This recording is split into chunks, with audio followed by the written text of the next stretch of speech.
মাননীয় স্পিকার, আমি দুঃখ প্রকাশ করছি, কয়েকবার মাই লর্ড বলে ফেলেছি। ওকালতি করতে করতে মাননীয় স্পিকার আসলে এটা চলে আসে মুখে। I am really sorry for that. বার্ষিক মোট পরিমাণ দাঁড়ায় 17,08,200 টাকা মাইলট। অনগ্রসর ভাতাও দেওয়া হয় মাইলট এখানে 63 জন মহিলাকে, যেটা 2024-25 অর্থ বছরে 500 টাকা হারে দেওয়া হতো এবং 25-26 অর্থ বছরে এখন 650 করে দেওয়া হয়।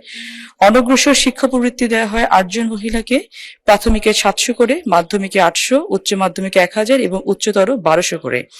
এটা 2025-26 অর্থ বছরে মাইলট এটা দেয়া হয় হচ্ছে 10 জনকে অনগ্রসর প্রবৃত্তি, প্রাথমিকে 700, মাধ্যমিকে 800, উচ্চ মাধ্যমিকে 1000 এবং উচ্চতরতে 1200 করে মাইলট। এটা যেটা 4,62,000 ছিল 2024-25 অর্থ বছরে, যে সেটা এবার 25-26 এসে 6,55,800 টাকা দাঁড়িয়েছে। মাননীয় স্পিকার, আমি দুঃখ প্রকাশ করছি, কয়েকবার মাই লর্ড বলে ফেলেছি। ওকালতি করতে করতে মাননীয় স্পিকার আসলে এটা চলে আসে মুখে।